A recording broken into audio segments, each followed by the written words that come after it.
It's not a new fight, but it's one that's been renewed over these past few days. And tonight we've made the trip back here into our studio because the technology here allows us to have more guests than our work from home platform permitted. So let's discuss it. Anti-Black racism. To be sure, the biggest protests stem from the killing of George Floyd, but it's also rightly provoked us here in Canada to examine our own reality. So with us now for their insights in Inglewood, California, Sandy Hudson, co-founder of Black Lives Matter Toronto and co-host of the Sandy and Nora Talk Politics podcast. In Whitby, Ontario, Roger Dundas, publisher and co-founder of ByBlacks.com. In the provincial capital in downtown Toronto, Akwazi Owusu-Bempah, assistant professor in the Department of Sociology at the University of Toronto. And in South Etobicoke, Kika Ojo-Thompson, principal consultant at the Kojo Institute. And we're very happy that all of you could spare some time for us and our viewers and listeners on TVO tonight for a hugely important conversation that the whole world, frankly, is having right now. Sandy, let's start with you first. I just want everybody's impressions on what you have been seeing in the streets, mostly of America, but also in Canada over the past several days. What about these protests, Sandy, has stood out for you most? Honestly, the ubiquity of the protests. I've been so, inspired, saddened that so many people are struck by this, but inspired that so many people feel the need to demonstrate and say something, from Whitehorse all the way down to Miami. The strength that it takes to go out into the street, especially when, in the United States, there's been a lot of repression from the police in response. It can be very scary. And for people to put themselves out there like that really means that they're taking this problem of anti-Black policing very seriously and really want some sort of concrete change. Kika, what has stood out for you the most?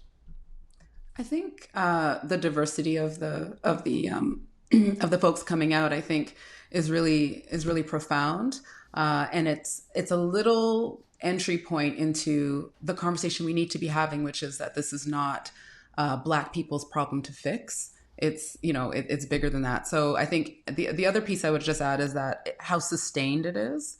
I think we're on the 11th day or night of protests in the US. And I would say here, the sustained piece is around the social media, at least the social media conversation. It has not slowed down even since last week. Roger, how about you?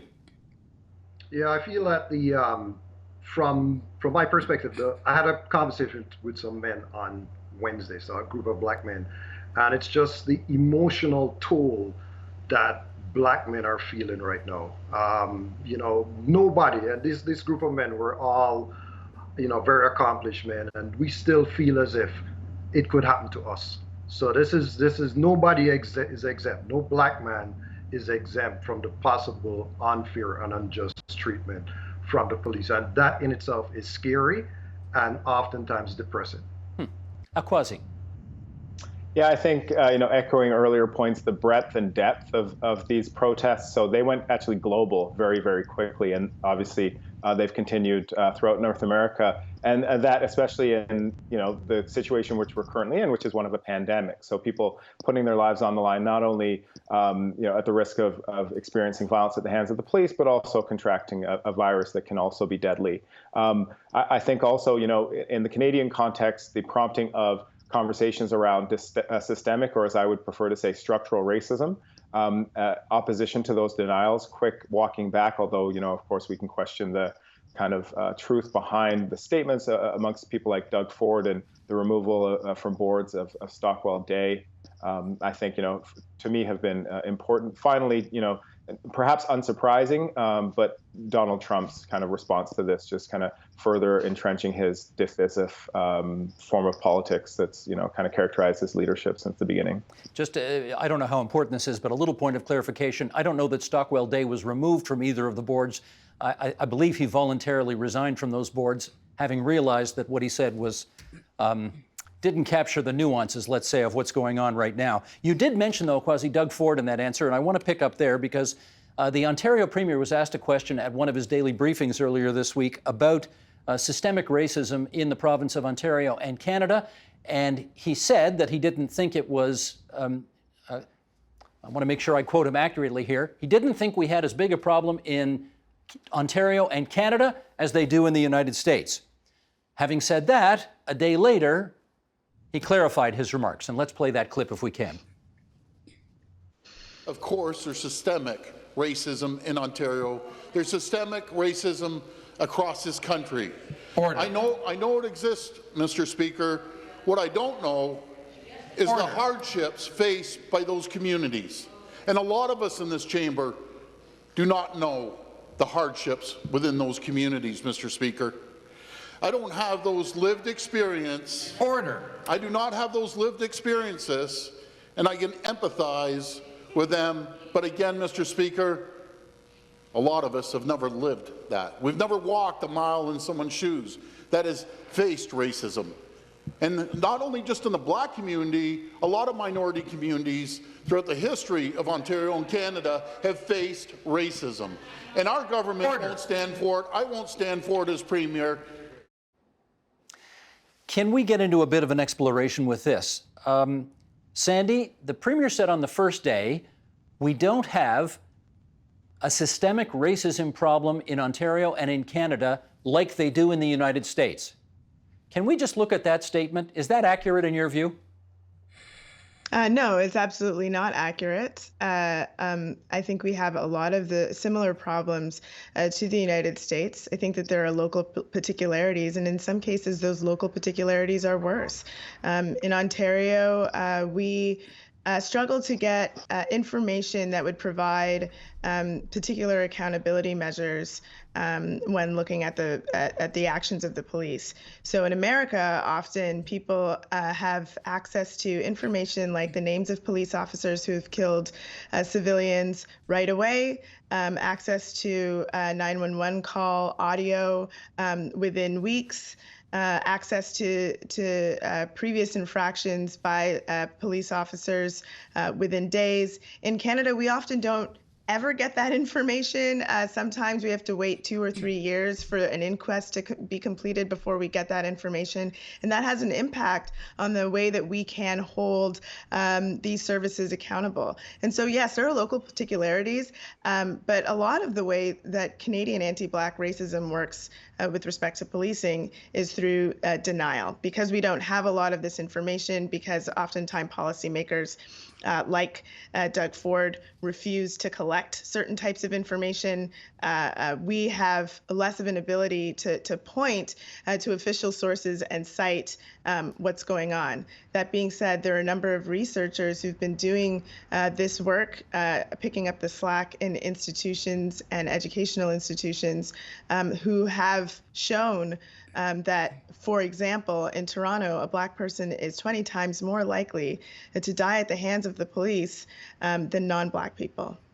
Akwasi, I know there will be people watching this. I know there will be white people watching this who will be thinking to themselves right now, it's just not as bad here. They're not denying racism exists, but they will be saying to themselves, it's just not as bad here as it is in Trump's America. Are they wrong to conclude that? It's a very tough question to answer, in part because of the problem Sandy points out, which is a lack of access to reliable data. I will say on many indicators, both Black and our Indigenous populations reach levels of negative outcomes throughout our social institutions that mirror those in the United States. In fact, amongst some age groups, Indigenous people in Canada are more likely than African Americans on average to experience incarceration. For example, a statistic that hasn't yet been released but will be soon based on some research done, our analysis shows that in 2010, for example, in Ontario, 7.5% of Black men between the ages of 18 and 25 experienced incarceration in that year.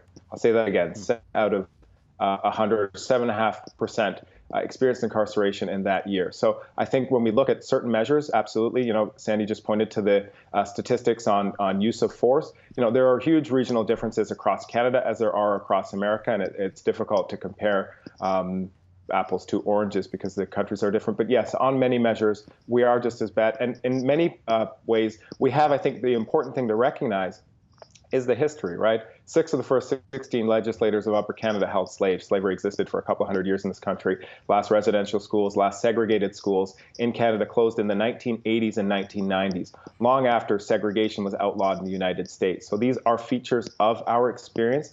They've set the nature of political, economic, and social relations in this country, and they continue to affect the lives of African Canadians and Indigenous people, as we've been seeing. Kika, would you pick up on that? What would you characterize as the state of anti-Black racism in Canada these days? Invisibilized. I think, I think it's so interesting, this juxtaposition to the U.S., a place that has hundreds of millions of people in comparison to our population. So that's one. And certainly more African descent people. But proportionately speaking, to pick up on Sandy's point, a few people know that I led work around anti-Black racism and child welfare in Ontario. And to Sandy's point about the lack of data, in so many cases we had to, in terms of our background research, we had to pull research from the US. But what was fascinating is when we were comparing what little data we had in Canada, and in Ontario in particular, to American data of various sorts, proportionately speaking, we were worse.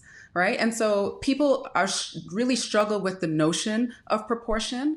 And I think but I think that sort of the lack of Blackness of this country, of this city, this city is Toronto. If we just use Toronto as an example, it is profoundly white. Feeling, culture, it is whiteness, and that to me is a really great indication of how anti-Blackness is operating, because we've been here since at least the early 1600s. So where is the essence of our existence in this country and in this city? Well, let me do a quick follow-up with you, Kika. And this was pointed out at the Premier's news conference yesterday.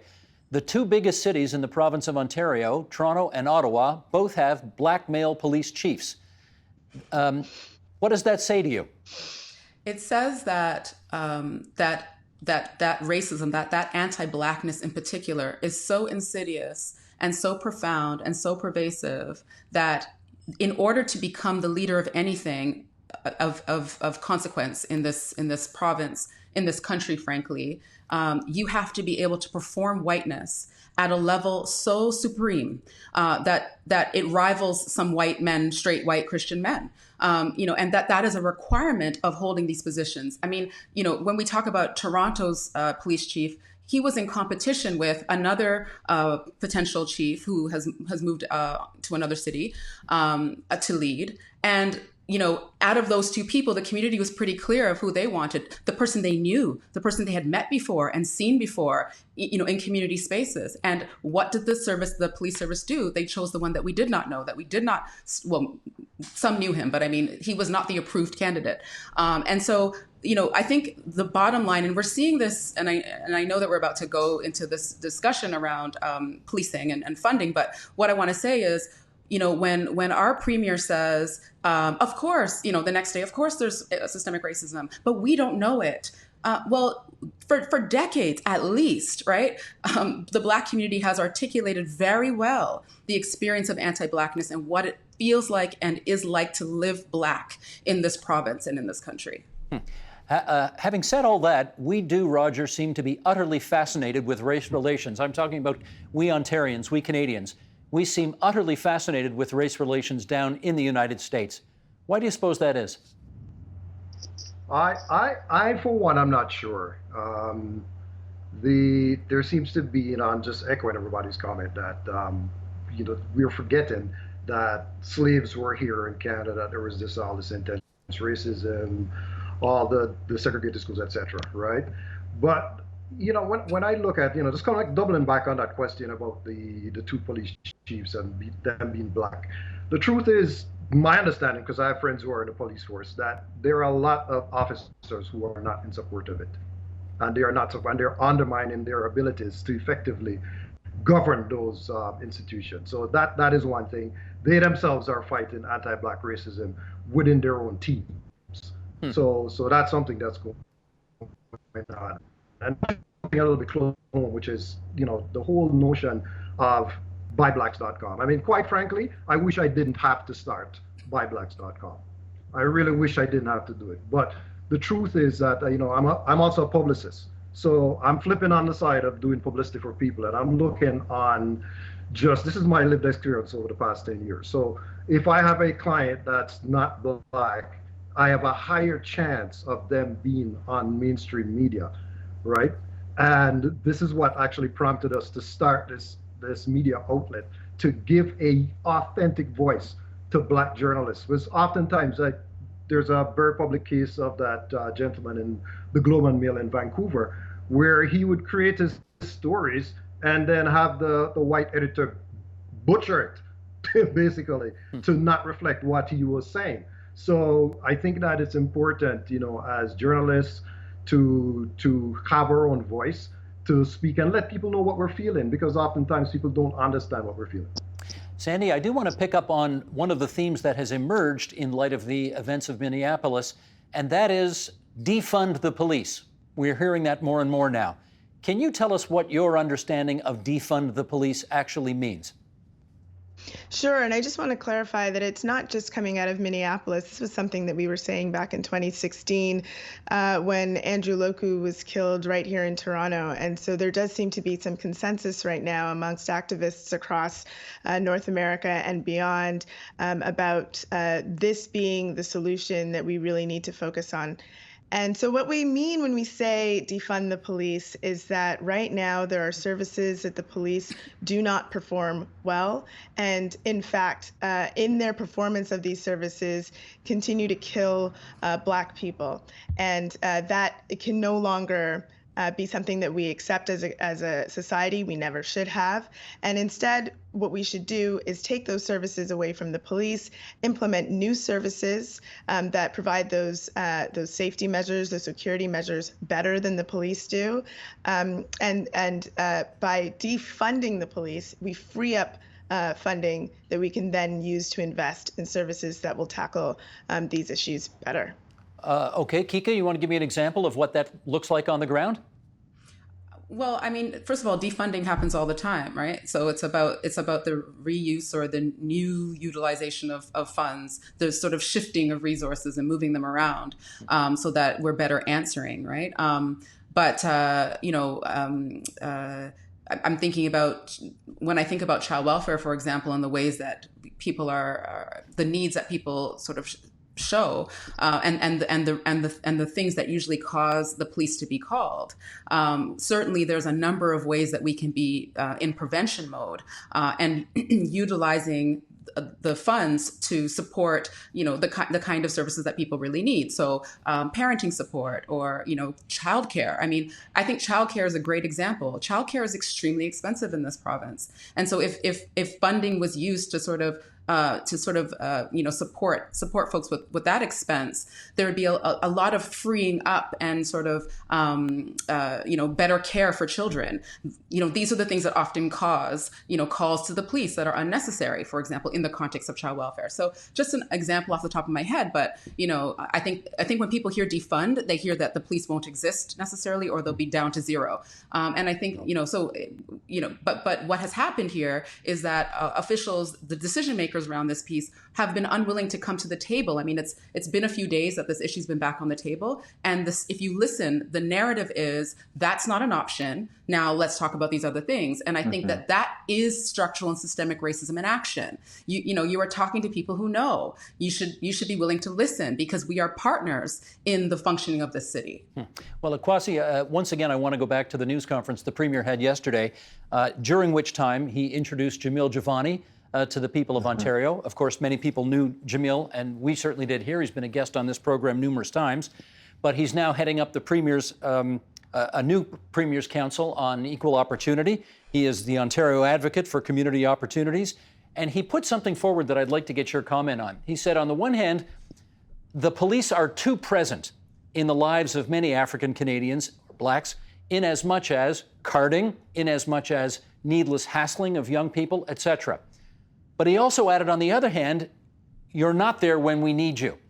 And when, for example, kids go to school, Black parents are too nervous too often about whether their children are going to get to school safely or come home safely. Can you talk to us about this dichotomy of, on the one hand, too much bad policing and on the other hand, not enough good policing?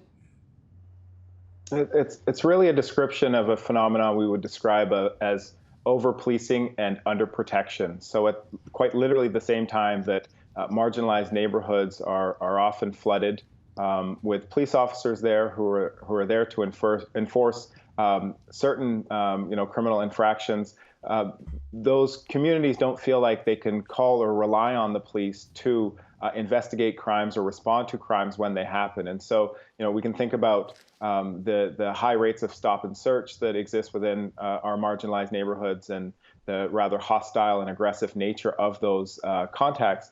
At the same time, when those community members, for example, call in relation to a victimization, they may not be treated in the same way that members of other communities might be treated. Their victimization is not taken as seriously. They may be viewed as being responsible for their own victimization. It might not even have anything to do with what they've done, but simply as a result of where they live. They're seen as undeserving victims. So I think, that's something to be taken seriously. And, it's a phenomenon that's been identified by, the communities affected as well as researchers for a long time. Gotcha. Roger, you have all laid out the case for systemic anti-Black racism in Canada. We are now at one of those moments in history where it seems as if the entire country, the whole continent, so much of the world is actually focused on this issue. This may be one of those unique moments in history where something can actually be done. So let's talk about, and Roger, start us off here, how do you start to change attitudes around anti-Black racism here in Ontario, here in Canada? Well, I think, first of all, we need to put the focus on where the real problems are. I've often said that as a community that is not the most, financially sustainable in this country. So therefore, when I look on the volume of drugs and crime that exists in Canada, we can't even afford to buy the billions of drugs that come into this country. So why is there so much focus on the Black community? We have an opioid crisis right now, and I think one of the things that we need to deal with outside of the Black community is just decriminalizing all drugs. So let's start with that, so we can get a little bit of less focus on this so-called, criminal activity that's happening in inner city communities. A lot of people that have been locked up for simple marijuana possession. If you even think back on George Floyd, he was killed for $20, a $20 bill. I don't know. I'm not sure. No, you're not supposed to get the death penalty for what George Floyd did. There's no question about that. No. Sandy Hudson, why don't you pick up the story? What can we do today about changing attitudes about anti-Black racism in Canada? I really think the only way forward is defunding the police. And I want to pick up on what was just said about decriminalizing drugs. That is a form of defunding the police. When we tackle an issue like the opioid crisis by investing in public health, setting up treatment centers, and making sure that people get the types of supports that they need, instead of criminalizing people and sending the police after them to incarcerate them or arrest them, that is one of the ways that we can defund the police, take money away from the police doing that activity and put it into the public health system to make sure that people get the supports that they need.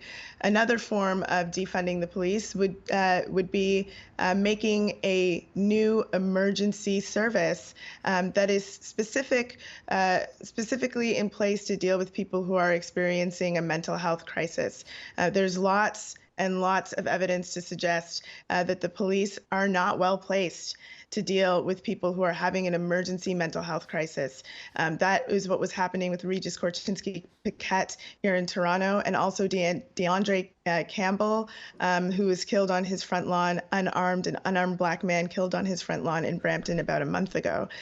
What if there was another option for people to call, another number, another service where the people who would show up would be health professionals who are trained in the social and health needs of these people. A program like this has already been put in place in Oregon, and it has been so successful, they're scaling it up to Portland, the city of Portland. And so, these examples of how this could work exist elsewhere. So let's take all of that money that's going into the police in Toronto, that's $1.07 billion, take some of that money, put it into new services that are able to address these issues that we have in our communities better, provide better safety and better security services. Kwasi, I want to talk to you about the politics of that, because, of course, there's no institution in society that's probably better at protecting its own budgets than the police. And when politicians have tried to rearrange budgets or cut budgets, the police are very good about making their case for status quo or increases. So what will be required to make the kinds of changes that Sandy just described? Absolutely. I think immense pressure by the public on their politicians to make this happen will be required. You're completely right. Police services and, importantly, police associations and unions in the United States do a very good job of lobbying politicians and pressuring politicians to ensure that their resources are protected. And so if we want to see, the reallocation of responsibility and of resources, which is really what needs to happen here, right? Like in the context of the policing example, we're talking about the policing of poverty and homelessness, right? We're talking about policing in relation to mental health. And then, we can look at some of the communities in which my work focuses on. Many of the programs provided to young people in Toronto's marginalized neighborhoods include the involvement of the police. And I understand they come under the banner of crime prevention, right? These are mentoring programs, these are sports programs, these are other types of programs. But I understand that there may be a crime prevention element to them, but there's also a crime prevention element to good prenatal care. And we don't have the police involved in that, right? So this rethink of the roles and responsibilities of the police, I think, needs to take place. I would call on Mayor John Tory to establish a task force within the city, not the police service board or the police service, to do an audit of all of the functions and the responsibilities that the Toronto Police Service currently has. Over 200 years, generally, 100 or so years in Canada, we've been giving the police more and more and more responsibility without necessarily thinking whether or not they're the most appropriate institution to do that. And as one of my students said in class yesterday, in many instances, and Sandy brought this up earlier, we're funding them to fail. Kika, what would you add to that list about changing attitudes around anti-Black racism in Canada? I mean, I think we have to start asking questions about, well, why are the police doing these things to Black bodies? Alex Manassian was driving a van and using people as bowling pins on Yonge Street, not to be disrespectful to the lost lives or the people that were harmed. Dylan Booth went into a church, prayed with the parishioners, and then shot and then murdered them. Neither of these two people were taken. Both of these two people, were taken alive. And so, we need to be careful right in this moment, because, this moment is really is even bigger than the police. So I totally agree with my colleagues around the police focus, but this moment is also about anti-Black racism in general. And so I don't want to take other institutions off the hook. The reason that a police officer can put his knee on the neck of a human being for 9 minutes and murder him in broad daylight is because of the larger issue of the devaluing of Black people's humanity, of Black life. And so when you talk about, what do we do next? We have to, first of all, acknowledge that. So moving past the denial, first of all, of whether structural and systemic racism is even real, to acknowledging that there's an undervaluing, a devaluing of Black life. And then the last step then is accountability for everybody, every system and every structure, from our government elected officials on down, for proportionality. Everything should be in proportion. And that ought to be the goal. So accountability is what we're asking for. And we're not taking any institution off the hook on anti-Black racism. I want to follow up with you, actually, Kika, on that issue of other institutions. But before you do, I think it was Dylan Roof, not Dylan Booth. Sorry, thank you. Anybody out there named Dylan Booth will want the record corrected on that. Booth. Sorry. Okay, but follow up on that, Kika. I mean, we've seen Amazon, we've seen Nike, we've seen, large corporations express their solidarity with Black Lives Matter. What else would you like to see corporate Canada and corporate America do at this time?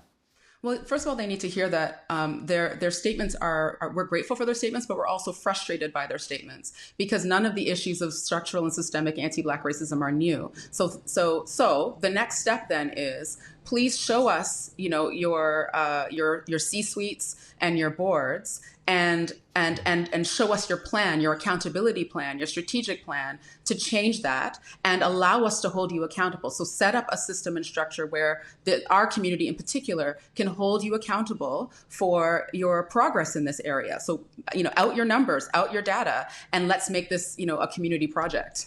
Roger, what else would you like to see from corporate America and Canada? Yeah, more diversity and inclusion in the hiring process. And I used to be a recruiter, and I was frustrated in the organization that I was working in because people would I have seen people ignore somebody's resume because they could not pronounce the person's name. That person could have been coming from Africa, Pakistan, or China. Right. So, if that is systemic in one of the largest recruiting firms in the world, then how are you going to get hired into a corporation that they are represented? So it really starts with hiring. Yes, I definitely acknowledge that, show me your suite as well. Show me how diverse, because really it starts with the tone at the top. So it has to be driven down from the leaders of those organizations right down through every tentacle and every department. Sandy, Sandy, were you pleased to see those statements from, for example, Nike and Amazon expressing their solidarity with Black Lives Matter? I mean, to be honest, all it really tells me is that it is very, very popular right now, and culturally it's impossible to ignore the calls that activists are making. And I want to also mention that with respect to Doug Ford. I think that Doug Ford also knows that it is impossible not to mention and respond to the calls. But I need to be skeptical of the program that he's announced. $1.5 million is not a lot of money. As MPP Laura May Lindo pointed out, the Ontario government has allocated $10 million to support some horsing initiatives in Canada. And we also have to remember that when Doug Ford came into power, one of the first things that he did was to cut funding to the Anti-Racism Office and to announce his intention to roll back reforms that had been made to the ability of police to carry out carding. He never actually ended up doing those reforms. I think that part of the reason for that is because of how popular it was in Ontario to end the practice of carding. But the very first thing that this premier did was to announce his intention to roll back the very few inroads that we have made in the way that anti-Black racism manifests in policing. And so I think all of this is about power, where Black people have power in our society. And right now, what we're seeing is reflected back to us a sort of pitying, or these activities are based on the fact that this is all so popular, it is impossible for power to ignore. But that is not real change. We need real change to come from power. And what that's going to look like, again, I have to say, is defunding the police. It's not going to look like body cameras when there's research to suggest that body cameras have absolutely either no impact on the way that the police carry out their business, or in some cases, there's been research to show that when police are wearing body cameras, that they are more likely to use lethal force. And so, I don't want to see us getting killed more. I want that to stop. And so these measures that we're seeing from the province and these calls from police chiefs are not what's going to take us to where we need to go. Kwasi, I'm Steve, literally... I would like... Yes, please, go ahead. I was going to say, I would like to follow up on something Sandy said there, because I think it's very important for your viewers to understand is that, we might be able to forgive Doug Ford for not knowing that systemic or structural racism has long historical roots in Canada, because it's long been absent from our history books and our narrative. But we can't forgive Doug Ford for, as Sandy said, starting basically to dismantle the Anti-Racism Directorate, which was an initiative championed by the Liberal government. So almost as soon as he assumed office, he started pulling resources from the Anti-Racism Directorate, distancing himself from the Anti-Racism Directorate. I was quite surprised, actually, when I went online post-election, trying to find a document around the race data standards, part of the Anti-Racism Act passed by the previous government, to see that there was actually a banner at the top of the website that literally said, this is an initiative of the previous government. So that sends a signal as to how, prior to these allegations, Doug Ford's government took the issue of anti-racism and anti-Black racism in particular in this province. I want to thank all four of you for joining us on TVO tonight. This was obviously a hugely important conversation to be having at this time. And it's our first trial run back here in the studio since the pandemic hit. And I'm very glad that it was this subject matter that enabled us to get back into the studio so we could have more voices heard. And I'm grateful to Sandy Hudson, Roger Dundas, Akwasi Owusu-Bempah, and Kika Ojo-Thompson for joining us tonight. All good wishes to you all. Thank you, Steve. Thank you. Thanks for having Thank me. you, Steve. Nice to see you. The Agenda with Steve Paikin is brought to you by the Chartered Professional Accountants of Ontario. CPA Ontario is a regulator, an educator, a thought leader, and an advocate. We protect the public. We advance our profession. We guide our CPAs. We are CPA Ontario. And by viewers like you. Thank you.